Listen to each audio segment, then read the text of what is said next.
All right. I was about to crash out here. I just finished taking some meds. Good stuff. Nothing bad. Yeah. I got an email here. Hey, Lou, post a pic of yourself and Benny. Back in the days, we need a laugh while we wait for XRP millions. I just sent them a link. Me and the Benny monster. I'll give you two funny fast betting stories. Then I'll crash out for tonight. Then we'll start Monday. Go from there. All right.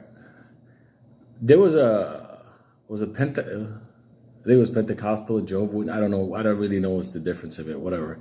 They weren't Catholic, so at the end of the day, they were just that. It was the wild church. But anyway, the priest there was like a big time hustler, con artist type, whatever. He actually owned a couple of shops in my neighborhood, but he had the church up in Spanish Harlem on the north side, almost crossing the bridge into the Bronx. And one day he comes over because me and Benny, are just there hanging out, and he's like, "You guys look strong. Yeah, you guys are strong." I'm looking at Benny like, "Yo, if he says something like, 'You look good,' I was gonna knock this guy." I had no idea he was like a fake half a priest in the Bronx, whatever, like that Spanish barrio side. And he's like, "Do you think you guys could lower me down if I was tied in a rope?" And I'm about to smack him. I'm like, when I start to feel somebody being real suspect, like you're about to get whatever, I'm getting ready to smack the, like, remember, AT&T, how can I help you? One of those kind of deals. And all of a sudden he goes, "Because I got a church, and I know that what I can do is I can basically like get lowered down, and everybody could think like I'm Jesus. And then at the end of everything, you could lift me back up, and then they could think I flew away to heaven." So I'm listening to this motherfucker like, "Are you fucking for real?" I'm like 15, 16, around that age, that age where anything is possible, like making a nuclear bomb in a basement. Like, yeah, no problem, we could do it. Go to Home Depot. But anyway, Benny goes, "Yeah, we could do that." This is just after we hung this guy from the building to get back into his apartment. But that was a different story. So the guy said, "Listen, man, I'll give both of you $50. All you gotta do is just lower me down from the roof of the church, because there's this open area, like in New York City, you had like skylight type stuff, whatever. So like in the auditoriums, so they could look at the stage and stuff like that. And we were up there like in a room. So it's like this little room above the stage where they control like, lights and all kinds of stuff, whatever. So sure enough, at $50, hey, we'll lower him down, we'll lift him back up, no problem. He's like a half a skinny guy. So anyway, I told us to be at the church. It was like 2 weeks like that Sunday. So we showed up at this church. It was like a half an auditorium, Jesus on the cross, he's watching everybody. He's like, "Oh shit, Benny's in here."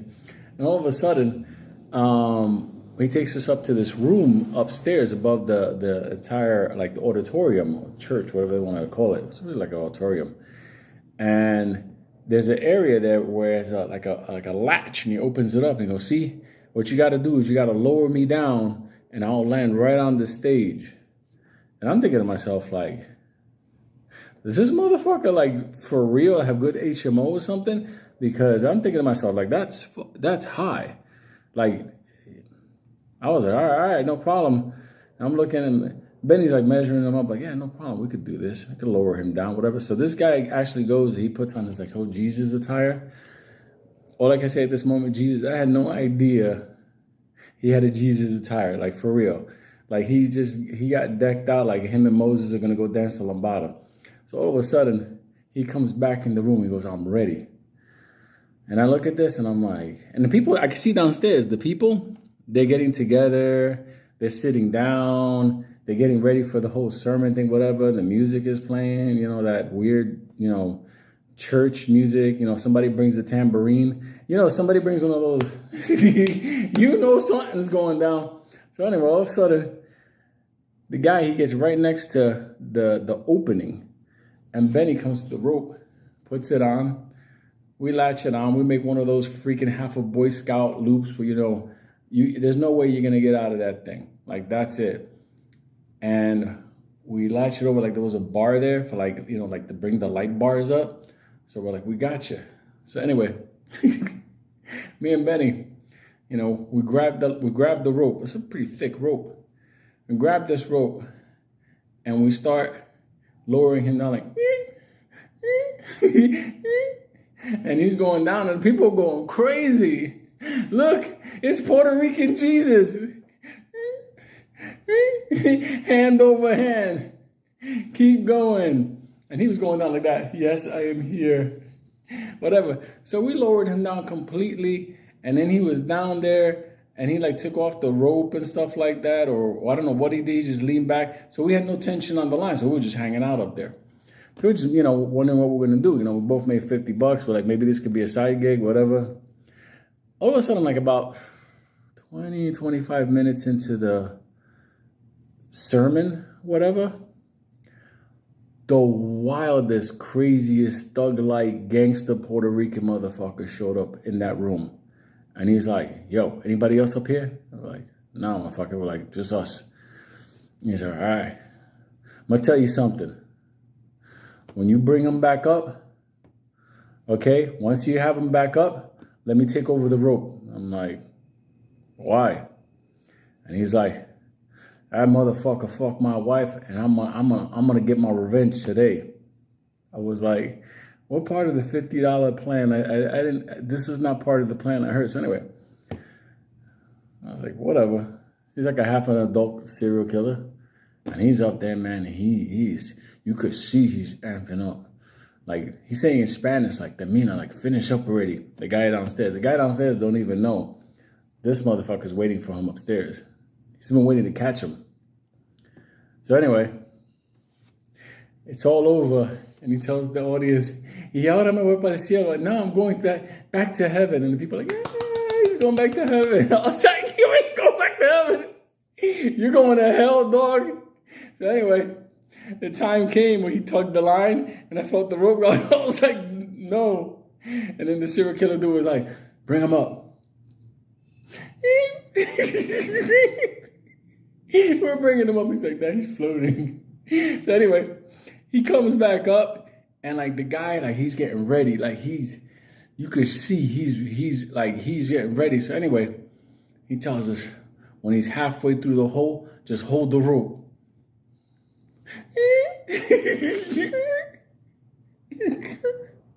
I was looking at Benny like, yo, I don't know what's gonna happen. But anyway, when he got to halfway of the rope, so Puerto Rican Jesus, his feet were outside the hole, but his body was inside.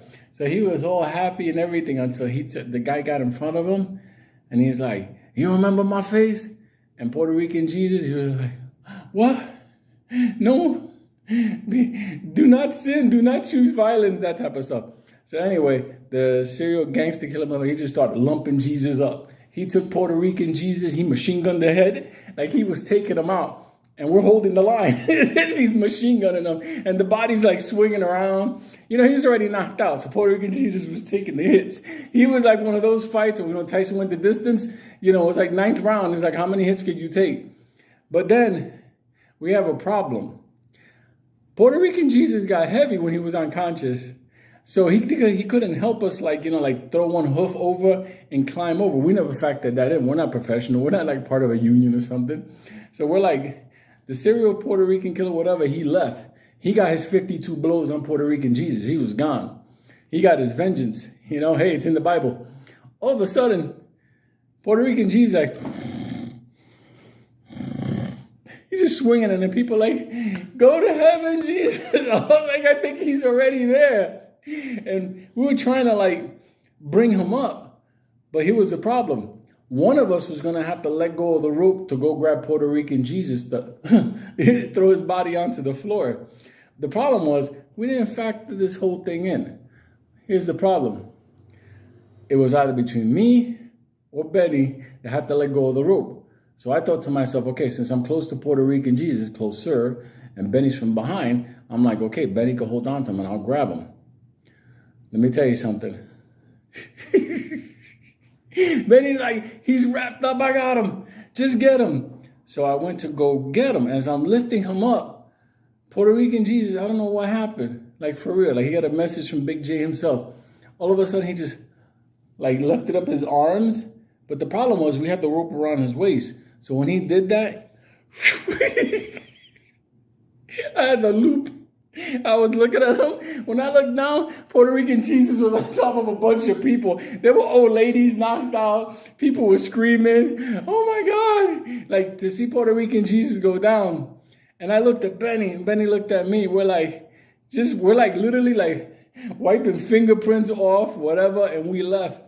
We went back to the neighborhood. And you know when you're a kid from the hood and you're involved in something bad, you didn't do it yourself, but something happened and you were involved. People ask you, hey, what'd you do today? Oh, nothing. I was just in the park. I was minding my business. The next day, there was a Puerto Rican newspaper Frank used to read all the time. My father used to read all the time, called the Voxero and El Diario. And in the front page of it, they had a picture of Puerto Rican Jesus. He was out. Like, I don't know if he died or anything, but he was like on his way to go talk to like, you know, all the angels. Like, so, you know, my father, he's reading, man, look what happened to all this guy. He was going up to the ceiling, whatever. And, you know, apparently he fell down and everything. And what's funny about it was that Frank and my father were laughing at it. And they were laughing like, yeah, whoever was lifting them up probably let go or something, and you know, if that guy dies, they'll probably get like attempted murder or manslaughter or something. So he's laughing because they're laughing like, you know, who's the stupid people that did the rope stuff. And all of a sudden, I remember Frank just looked at me and Benny. He just had that stare like, he didn't say nothing, but I think in his brain, he like put together like 2 + 18s times 17 minus XLM plus XRP. He thought these two motherfuckers were there somewhere. So we just was like, bye, listen, I'm gonna go hang out, whatever. But I still remember that was the Puerto Rican Jesus story. That's fucked up. The other one was that Benny one time got a job as like a half a superintendent in a building. And we were about to go out and hang out and party and club, whatever. It was like, I don't know, Friday night. And Benny just said he had to go take care of one thing because the city shut down the water. So he was going to take out like a valve, the main valve for the building. So it's just no big deal. Just take it out, put a new one in. And that was the water valve that went up to the building. All the water pressure would come out. The problem was that, unfortunately, I happened to be there. Mike happened to be there. BD happened to be there. We go into this room in the basement. We open the door. We go inside. We find the valve. So Benny's taking the valve. He has this big wrench, this big wrench. So all of a sudden he takes this thing off. Now the main pipe that comes into the building from the city water is completely open. There's nothing blocking it. There's nothing. So Benny's getting the thread ready on the other side. He's getting ready to put this thing in, this big like steel monster, like this brass fitting. And we're there talking like, hey, we're gonna go downtown. We're gonna jump on a train and go down, whatever. All of a sudden, we hear something that sounded like a subway car just rushing down the hallway, like the tunnel. Like, what's that? Amazing. I don't know. All of a sudden, what happened? The city turned on the water for the street, I think an hour before they were supposed to, or half an hour before they were supposed to, and all that water flooded and started coming into the room. Like, you're talking about like millions of gallons. Like, we were in this room inside of a basement of a building. And we were like, yo, we were trying to like stop it and stuff like that. It didn't matter. The force of the water was coming in so bad. And the water was flowing. And the door that we came in through, the water pressure was so strong, it closed the door on us. And the water kept coming. And that's no big deal because you're like, oh shit, I'm wet, whatever. I'm going to have to go change, whatever. We're going to try to turn this thing off, the water stuff. So we're trying like, on the side. That shit ain't working. Let me tell you something, the fear factor came in. When I felt myself starting to float, and I started seeing like everybody, like, you know, when you start like being carried away, you're like on your toes, on your tippy toes. And I start to see things like boxes floating around and the water keeps going up and higher and higher. I was like, holy shit, we're going to drown in this room.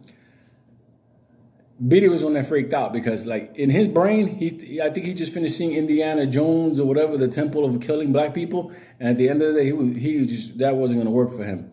So he's screaming like a bitch. We're fucking about to drown. That water's cold. Like, woo, one of those kind of things. And there was like this little window that literally, like, I mean, you could probably fit like a cat through it or something. And that, at the end of the day, was our only lifeline to get out. So the idea was, when that room starts to fill up to a certain point, we're going to be close enough to that window to get out. So sure enough, when we get closer, what happened? Go to that window, that fucking thing won't open. That fucking thing won't open at all. Like, you think, how could this be? We're like, our hands are cold because the water's so freezing. That's when Beatty was so frozen and paranoid. He took those fingers. He was like, I don't care. I ain't dying in here. He gripped that frame and did that one of like that angry old black man type stuff. He ripped it out. I ain't dying in here. Let me tell you something. We went through that window. We landed on the other side of the yard. It was like fucking horrendous. It was like a floor drop, and we were already wet and shivering. It was ridiculous, and water's coming out. All I can tell you is this: as far as Benny, you got to be very careful on whatever you do with him. Because at the end of the day, he doesn't mean bad, but things happen. Puerto Rican Jesus and that flood and a bunch of other things that have happened. So if you wanted to hear some Benny stuff, there you go. Good night, motherfuckers. I will be around tomorrow.